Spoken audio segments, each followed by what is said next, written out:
नमस्कार, आप देख रहे हैं सच से कनेक्शन डिजिटल। मैं हूं विशाल सक्सेना और आप देख रहे हैं मेरा खास कार्यक्रम।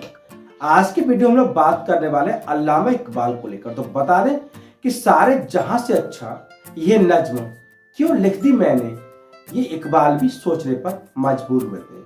आखिर क्या है मामला, तो जानते हैं पूर्व IAS officer captain R Vikram Singh के लेख से कि आखिर क्या है पूरी सच्चाई, उन्होंने क्या लिखा है अपने विचार के आधार पर। तो आपको बता दें कि बात सन 1930 के इलाहाबाद में आयोजित मुस्लिम लीग के सालाना जलसे में मशहूर शायर अल्लामा इकबाल ने पाकिस्तान का विचार दिया था। उन्होंने पाकिस्तान तो नहीं कहा, उनके प्रस्ताव के मुताबिक ब्रिटिश साम्राज्य के अंदर पश्चिम के 3 राज्यों फ्रंटियर पंजाब व सिंध को मिलाकर मुसलमानों के लिए एक राज्य बनाए गए, जहां मुसलमान अपने मजहब कल्चर के मुताबिक रह सके। अब ध्यान देने योग्य बात है कि बंगाल का मुसलमान उनके विचार में नहीं था। पाकिस्तान का नाम तो बाद में चौधरी रहमत अली ने 1933 में दिया था। फिर इकबाल ने पाकिस्तान के बारे में जिन्ना से लंबी खतों किताबत की और जिन्ना को अपने विचारों के काफी करीब ले आए। ये वही जिन्ना जो गोखले को अपना गुरु मानते थे। वे कभी भारतीय राष्ट्रवादी रोमांस में मुबतला रहे थे। 1928 के बाद सब बदलने लगा था। आखिर क्या लिखते हैं कैप्टन साहब, बता रहे इकबाल जब यूरोप की लंबी यात्रा पर गए तो उनके सामने कभी स्पेन तक विस्तारित रहे इस्लाम का वह परिदृश्य प्रकट हुआ जो उन्होंने पढ़ा तो था, देखा ना था। जहां मस्जिदें थी वहां चर्च खड़े थे।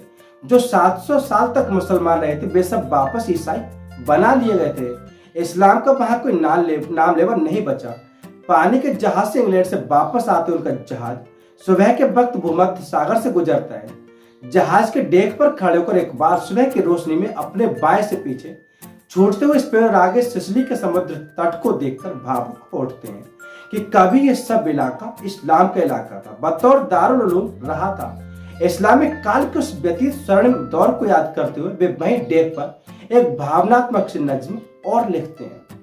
क्या लिखते हैं?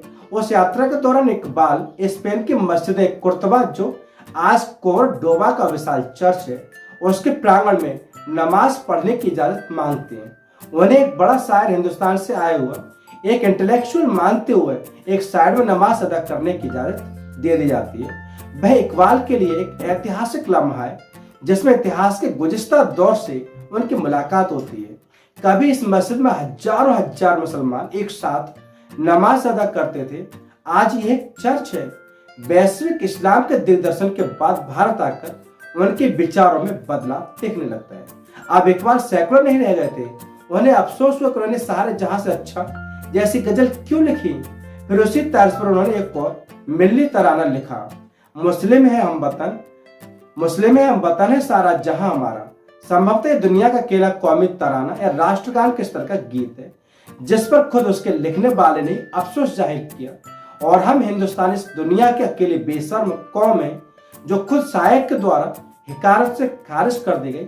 उनकी इस गजल को पूरे सम्मान से गाते हैं। कैप्टन साहब आगे लिखते हैं, दुनिया में हिंदू एकमात्र धर्म है जिसके हम मानने वालों को बेगैरत, बेचारा, असहाय व दया का पात्र बनाने के लिए हमारे शांतिवादी नेताओं ने बड़ी मेहनत की थी। वे कोई विवेकानंद नहीं थे जो हमें हमारे इतिहास की कमियों को दुरुस्त करने के साथ हमें अपनी परंपरा व संस्कृति पर गर्व करना सिखाते।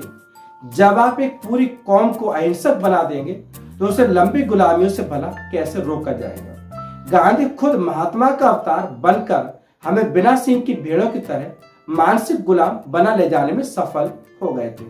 हमें न अपना हित समझ में आता था, न राष्ट्रीय हित समझ में आता था। उन्होंने हमें ऐसे रास्ते पर चला दिया कि हमने इस्लामिस्टों की खुशी के लिए अपने देश को खंडित कर मुसलमानों के लिए एक अलग देश बनाना मान।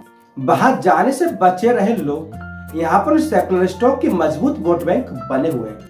पाकिस्तान तो जिन्ना, इकबाल व अशरफ के लिए बनाया गया था, लेकिन इसके बरक्स यहाँ का नया मजहबी वोट बैंक हमारे आंतरिक राजनीति को बैलेंस करने के लिए था।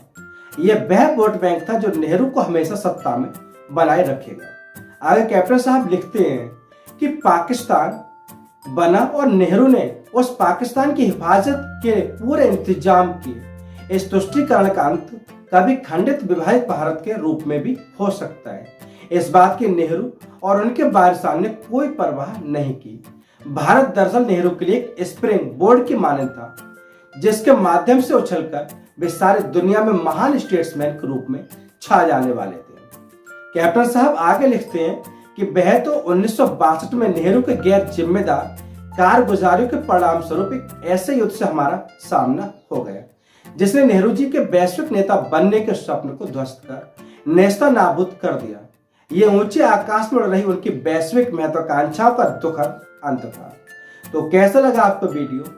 अगर पसंद आए तो चैनल को सब्सक्राइब और वीडियो को लाइक करें। आपको बता दें कि कैप्टन आर विक्रम सिंह पूर्व IAS ऑफिसर के द्वारा लिखा गया ये लेख और अल्लामा इकबाल के पाकिस्तान विचार के